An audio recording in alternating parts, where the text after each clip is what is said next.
Showtime with Coop is brought to you by Prize Picks and the Game Time app. Welcome to a new edition of Showtime with Coop. Insightful BS with my Laker teammates and NBA legends around the league. And then today I got another teammate, a blast from the past, a gentleman that I had a chance to play with and really enjoyed it. Probably one of the best scorers, not only in college, not only in high school, but in the pro game.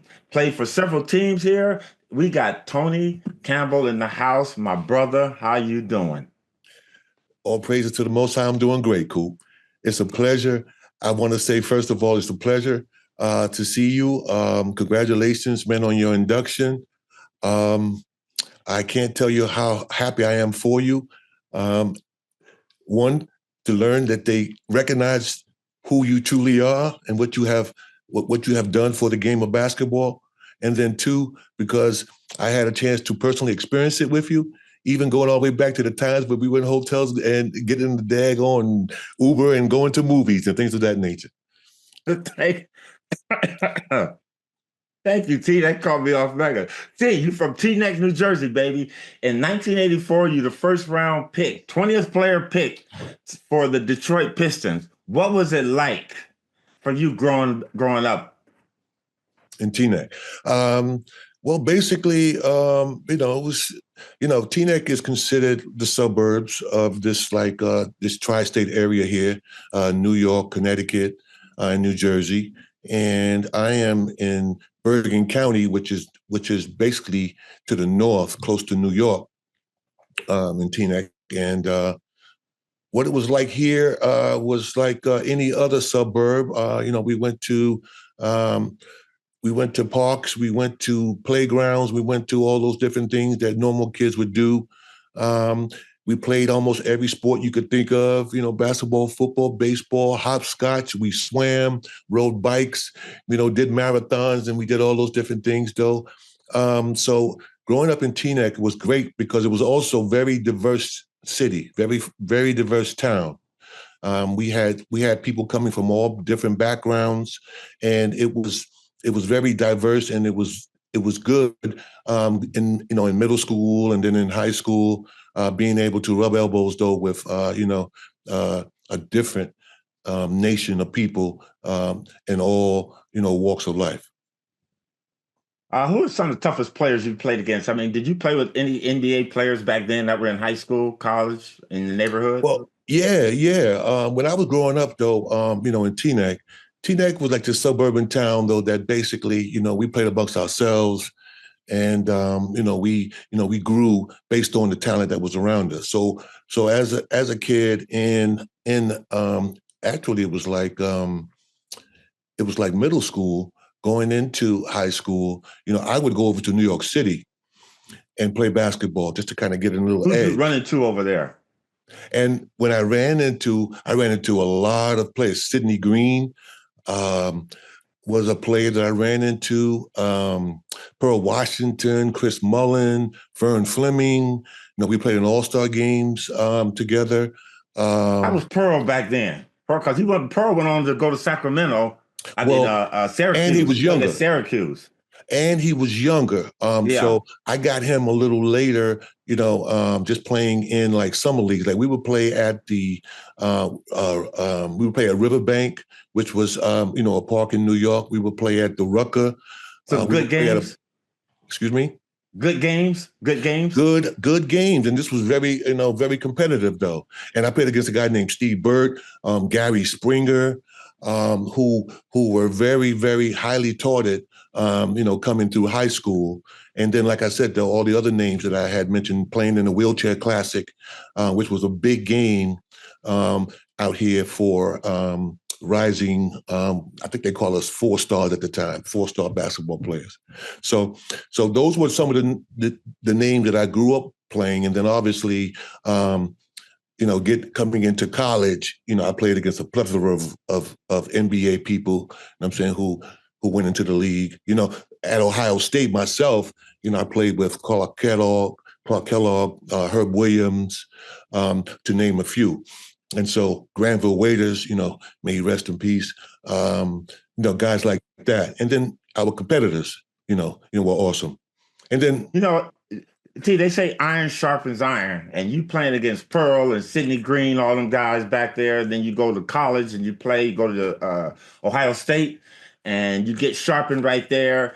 Did you think at that time that you could play pro ball? See, I never thought when I went to college, I was just playing because it was an opportunity for me to get an education. But at my senior year, I was kind of like, oh, maybe I can do this. I wasn't sure about it. Were you sure about it back then? Actually, no, Coop. However, I was reminded a lot. And that was going all the way back to middle school. I mean, we were playing in the parks and guys would say, hey, man, you're good enough to make the high school team. And then so high school came and I made the team. And then in high school, they would say, oh, dude, you're good enough to get a scholarship to go to college. And then, that turned out to be true. But I never really accepted it, never really. Matter of fact, I felt like people were trying to jinx me in a sense, though, like, telling me where I was going. And that troubled me. And so I would deny it. Then back then, you were what, about 6'7", 6'8" back then? In high school, I was 6'4". Okay. I was 6'4". So when I went to college, I grew about 3 inches, at Ohio State, 2 to 3 inches at Ohio State. And then, maintained that height going into the league. But for the most part, my experiences and people, saying to me what I was going to be, I didn't like it. And as a result, though, I never really had any thoughts on actually going to the NBA. Matter of fact, there was a man by the name of Howard Garfinkel. Howard Garfinkel came to my high school in my junior year, and he was saying to me, now Howard Garfinkel, for the people who don't know, Howard Garfinkel was pretty much a big name in high school hoops. He was he was the proprietor of the 5-star basketball camp. And make a long story short, he would also go around and visit some of the players he thought were blue chippers, so to speak. And so he came to me and said to me, hey, where you want to go to school? And just a testament to me, not really, really putting any thought into it. I said, golf, I don't know. I don't know where I want to go. You know what I'm saying? I just play basketball. And that's pretty much was my philosophy, I just love playing basketball. I remember Isiah Thomas saying one time that he would have played for free because, basketball was just his love and his passion. And for myself, it was the same thing. So I had no dreams. I have no ambitions of being in the NBA. Pretty much just loving the game. All of it kind of came to me. I didn't chase it.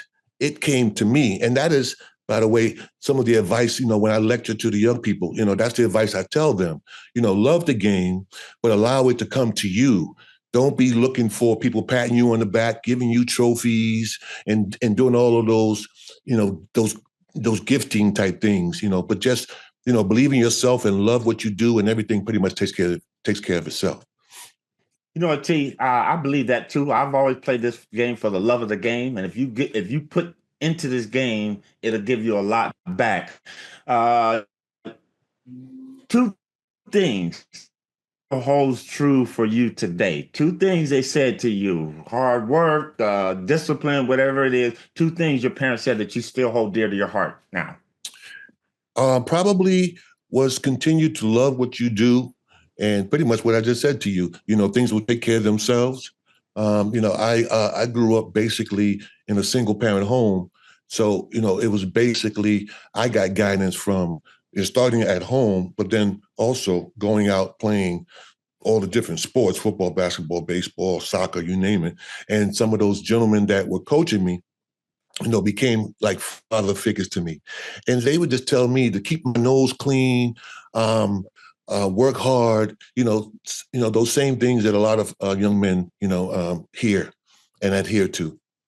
So you have a stellar college career, and now 1984 comes around and you find yourself the 20th pick going to Detroit.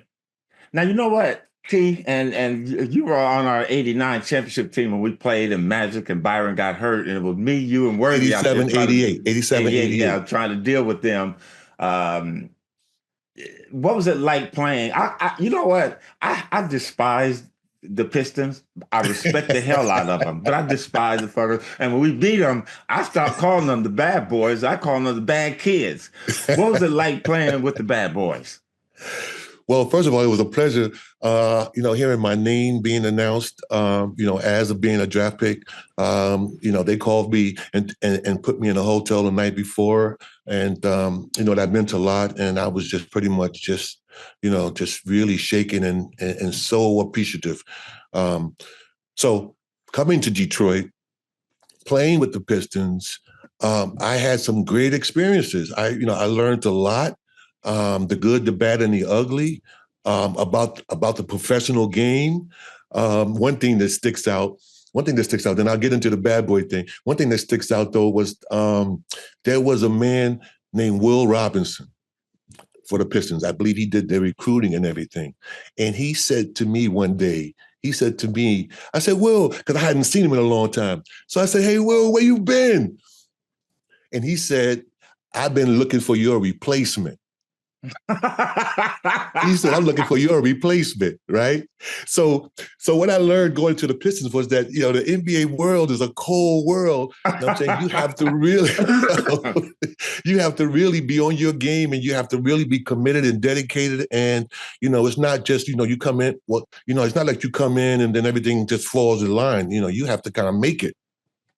So that being said, though, I was in Detroit, always, just committed to getting better and better and better. And being there, playing with Isiah, playing with Bill Laimbeer, Vinnie Johnson, who was a great friend of mine, when as a rookie coming there, and many of the other guys, I can't say, that I have, dismay, about the Pistons, because they drafted me. Jack McCloskey, considered me, his choice, the first round pick.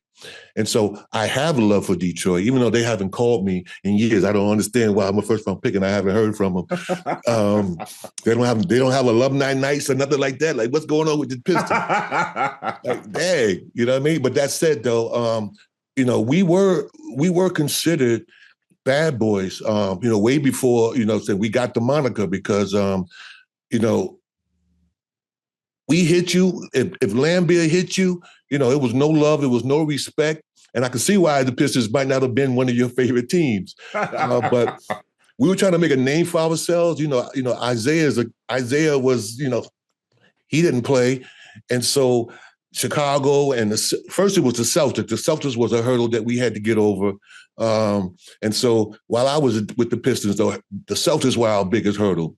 Yeah. And, within, we were just basically, we had an energy where we loved nobody. Like, there was nobody we liked, nobody we loved. We hacked them, we filed them, we did everything we can and wouldn't think nothing of it. Now, when I got with Riles, we got some of the same thing, because I remember, if we ever filed somebody and then we went down to help them, we might have got fined, if I'm not mistaken. For sure. You know what I'm saying? But it was a lot more lax, with the Lakers than it was with the Pistons. The Pistons, it was always intense, though. And, Coach Daly, Coach Daly was, he was a hard knocks guy, a hard head, sledgehammer type, coach. And you fell in line, or you just wouldn't have no success, though. And I saw all of that, and I experienced all of that, though. And I feel like that was part of me. And I brought some of that afterwards, to LA, when I left Detroit to come to the Lakers. Prize Picks is the best place to get real money sports action. With over 10 million members and billions of dollars in award winnings, Prize Picks has made daily fantasy sports accessible to all. All you have to do is pick more or less on at least two players for a shot to win up 100 times your cash. And Prize Picks is the best place to get real money sports action. Over 10 million users. Sign up today.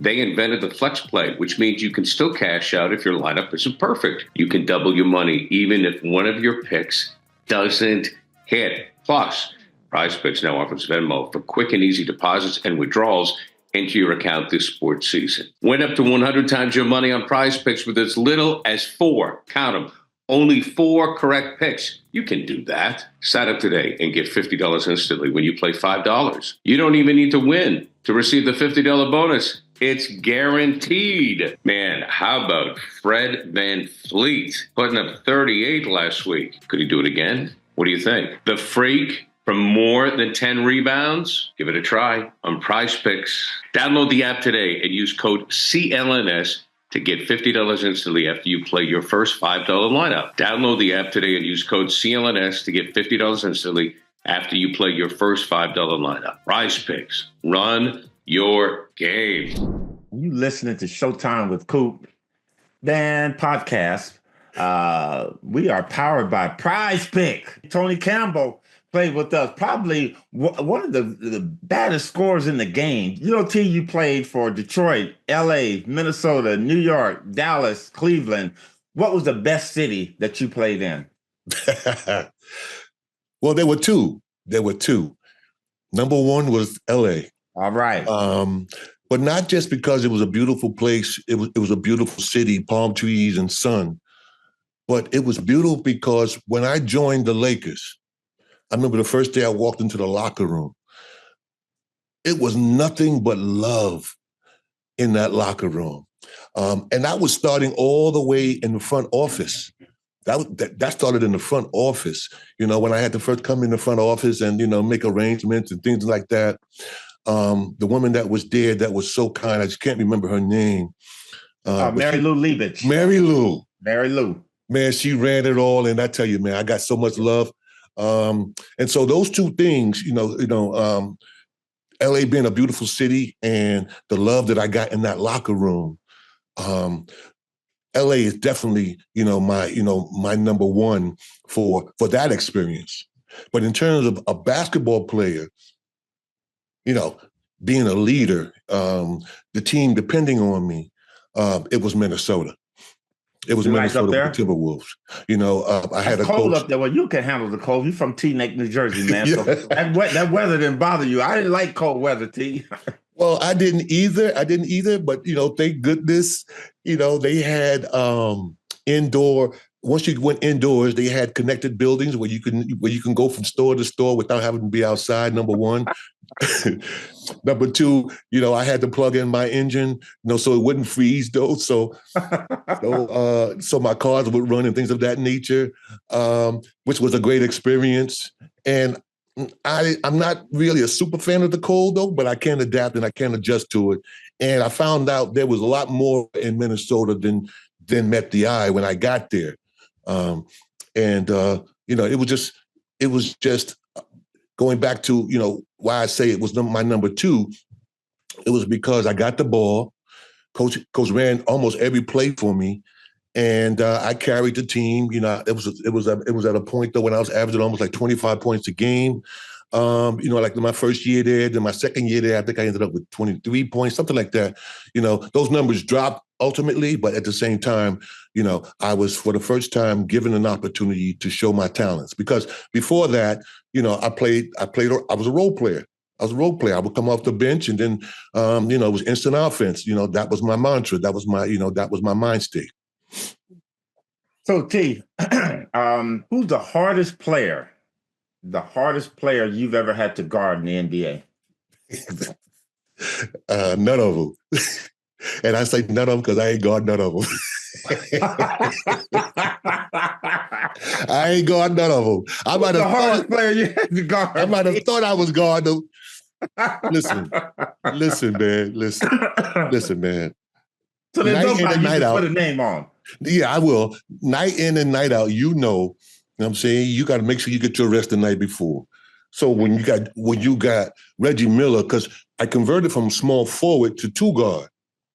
And so now I'm dealing with guys like Reggie Miller, Clyde Drexler, Hornacek, you know what I'm saying? Jeff Malone, who was a killer. Michael Jordan, obviously, who was a big one there. Mitch Richmond was a problem. Wow. It seemed like everywhere you went there, man. Those guys are hard to deal with, and you know what the funny part about that is? Almost like in concession. One night is Hornacek, Next night is Mitch Richmond, and next night is somebody else.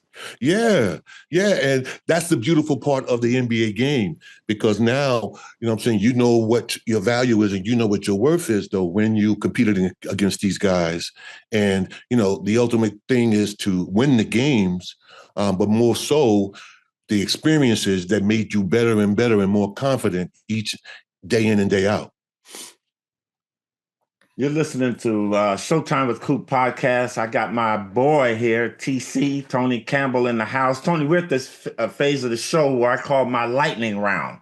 Gotcha. I'm going to give you 5 names. Right. And you tell me as much or as little about this player, okay? I'll do my best. I'll do my best. Vinnie Johnson. The microwave, as we know, a good person, a good friend, hard worker, and very hard to stop. The late, great coach Chuck Daly. Chuck Daly, a hard hat, you know, taskmaster that basically didn't go for any kind of excuses and didn't care and didn't mince words. So, T, if I came to practice and I didn't have something, I said, "Hey, coach, man, I'm missing this or that." He didn't want to hear that.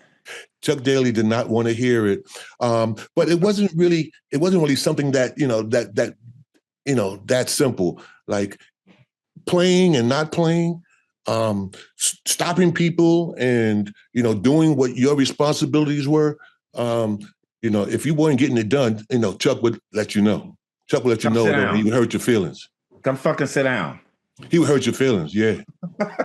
All right, next person, Pat Riley.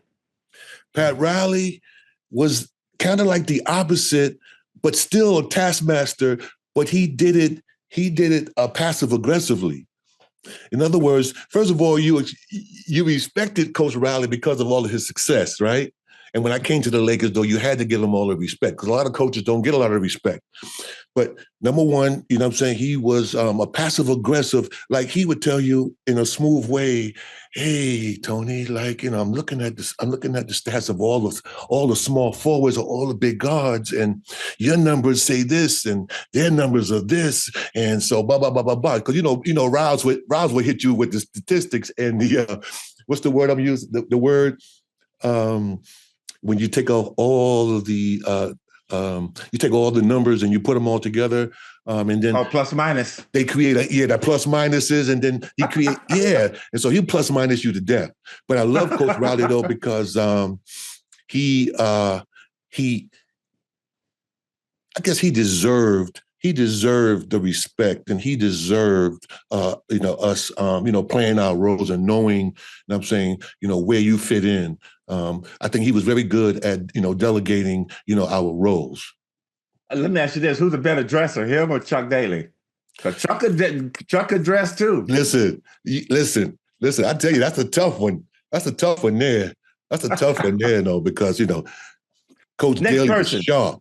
Coach Daly was sharp, but I believe the world would say Pat Riley, and probably because of his exposure. I don't know though, but I think it's a tie. I think both of them, man, they put on some threads, man, and boy. And the hair was always nice. Both of them had nice hair. It was immaculate. Not one hair was out of line. Not one hair was out of line. Fourth person, Magic Johnson. Oh man. Where do I end? Forget about where I begin, but where do I end? Since with Buck, affectionately Buck, great team leader, and everybody's heard that before. But I think personally, he was very welcoming, and I never felt 1 minute that I wasn't a part of the team. Never, even if whether I was playing or whether I wasn't playing, I never felt that. I was never a part of the team. I always felt that I was important and my role, meant something. If it was preparation, for the starters, yourself, James, the people who I played behind, then so be it then. But, there's a saying that the fish stinks from the head down.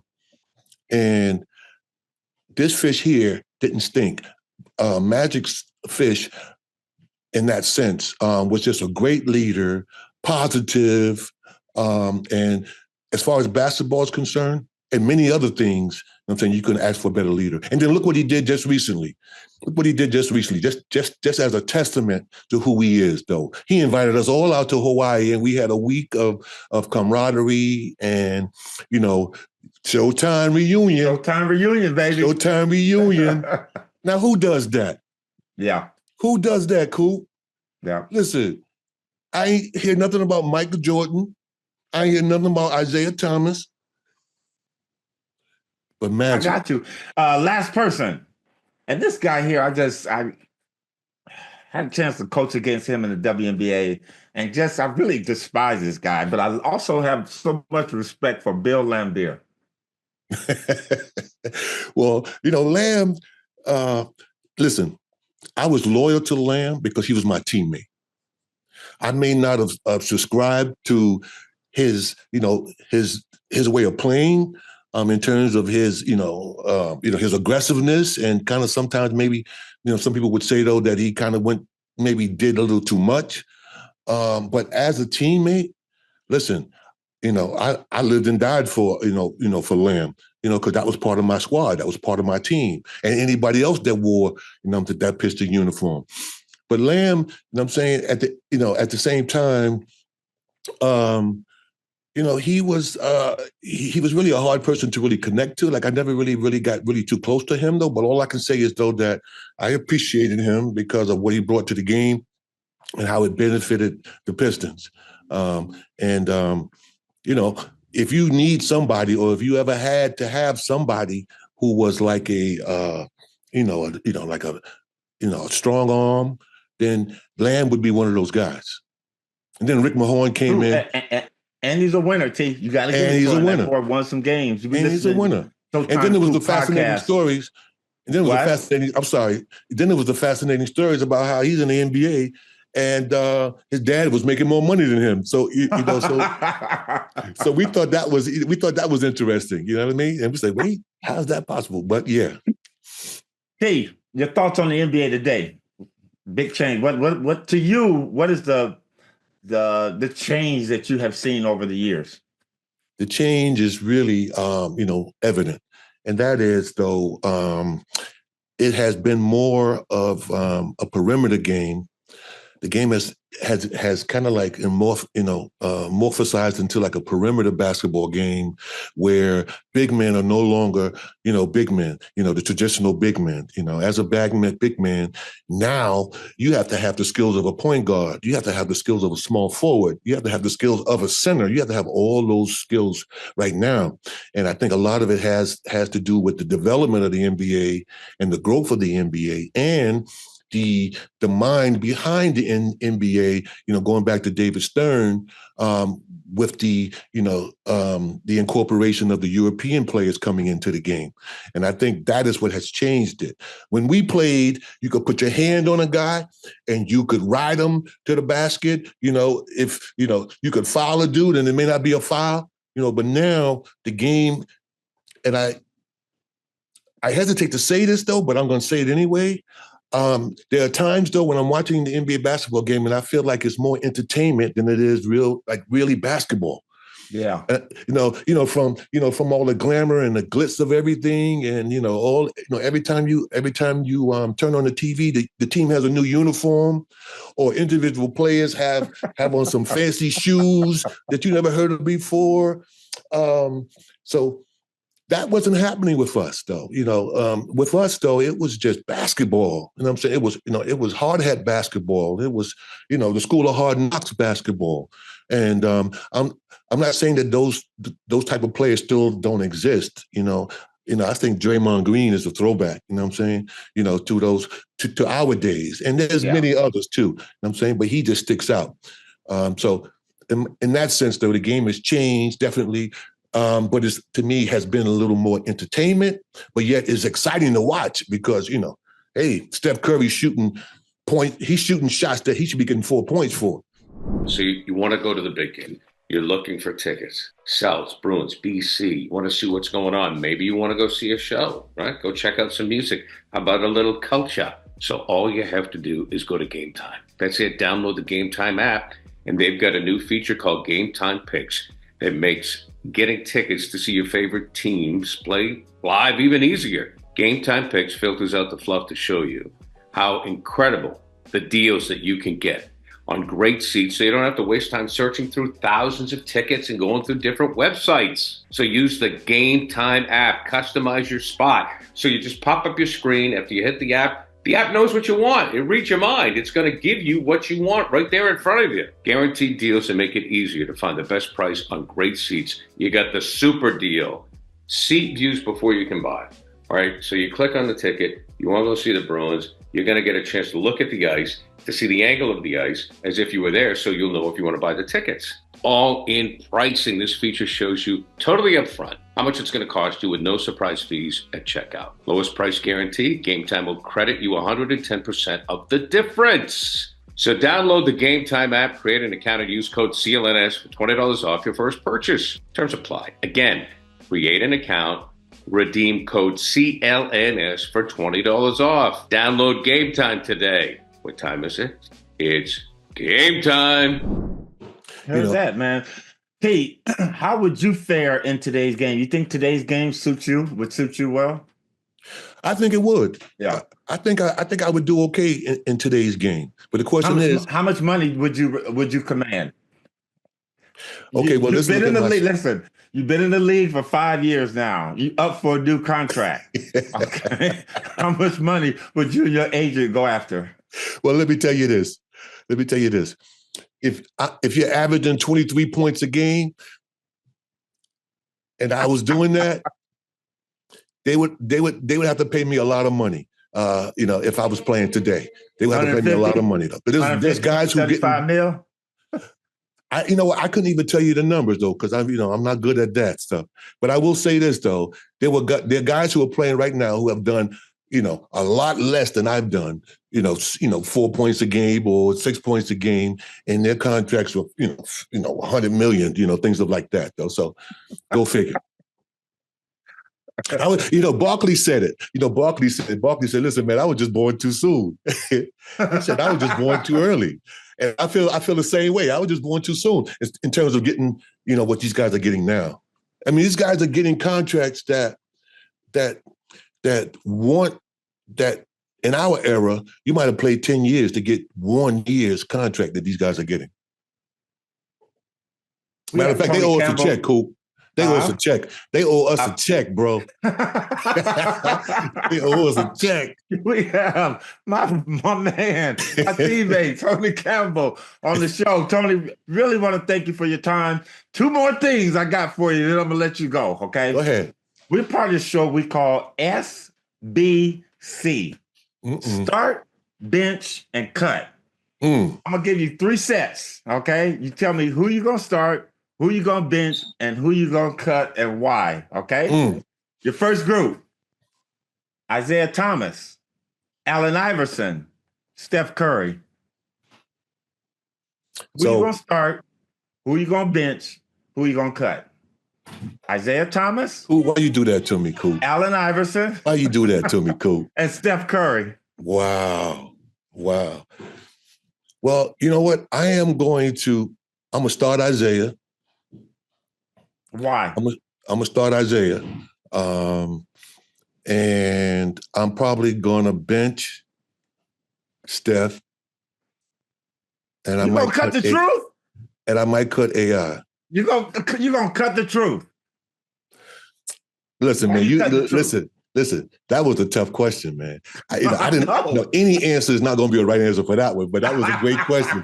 I would have to, let that marinate a couple of days and then come back to you with another thought. But just right off the top, I say Isiah. I say Isiah because Isiah is from the old school. Isiah's from the old school, and he was just a tough competitor. And hey, if you rubbed him wrong, shoot, Isiah may catch you in the hallway later on, that type thing. But I love that energy, you know what I'm saying? Because listen, man, this is a game, this is a game of men. This ain't a game of, boys, so to speak. My second choice, Steph, was because he has basically changed the game. He has changed the game. I think he would have done pretty good in our era because of his ball handling skills and his ability to shoot the ball. There was a guy named Mark Price, you know what I'm saying, who, had a great ability to shoot the ball, a little guy like that, though. And and I thought that was really valuable. I'm on a conference call, so give me a second, okay? So Steph has changed the game, and so I am bridging pretty much the old school and the new school, in those two picks. AI, I would cut only because, he don't like to practice. All right, here's your second group. Second group. Kevin Durant, Kevin Garnett, Ray Allen. Kevin Durant. Well, big ticket. Kevin Garnett. I'm so proud of. Never met him, though. You know what I'm saying? And I hope one day, though, that, the Timberwolves or somebody could put it together where me and him could meet. Because we got that history in Minnesota. So it would definitely be KG. That's who you're starting. KG is who you're starting. I'd start KG. Okay. On the bench, now I got Pierce. And who was the other one? Ray Allen. Ray Allen. I'm going to go Ray Allen. He's an East Coast guy. His ability to shoot, you know what I'm saying? I think for a long time there, he was like the three-point leader. He stretches teams out. But, wasn't just a three-point shooter, though. He could take you off the dribble and do things like that, too. And I would cut Pierce. And for no particular reason, he just, I like the other two guys better. Okay. Last one, T.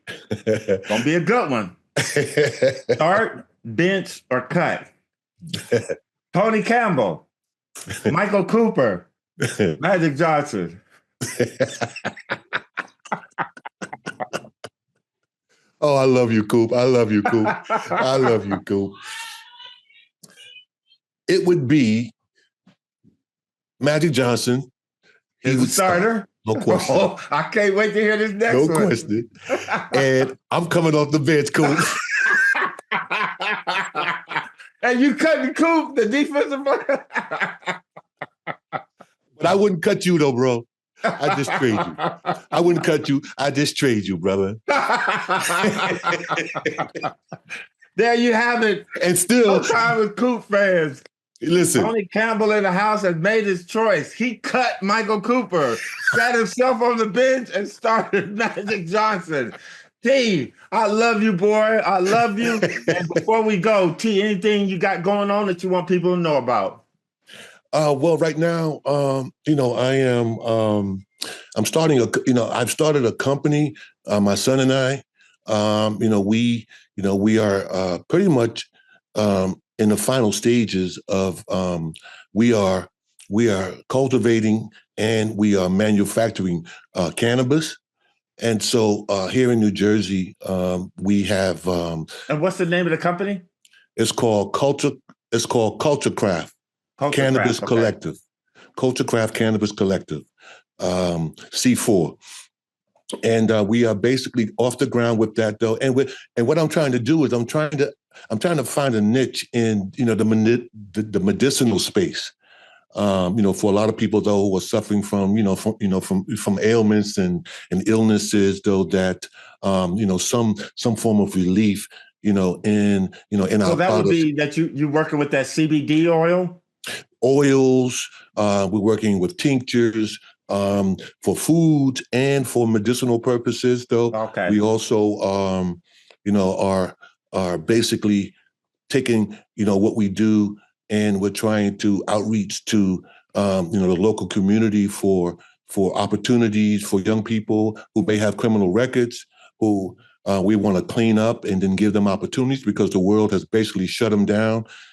Because they have a criminal record, some of these young people. So we want to give opportunities for work, and we want to get back to the community that we're in, and just to make it a family thing. And it's a minority business, so we want to strengthen, our stake in, the energy of of having a minority business and making it successful. Well, anything. And then I'm coaching as well. Pardon me? And I'm also coaching as well. I'm coaching. Oh, okay. I'm coaching. Coach high school? Individual players. And then in the summers, I don't know if I remember the name of Kutchers Sports. There's a basketball camp in the Northeast, Kutchers. Back in the day, though, it has a history of Wilt Chamberlain and all of the greats coming up to Monticello, New York, and having all of these. There was a basketball game that a lot of guys would come to, the Stokes game. A lot of guys would come to and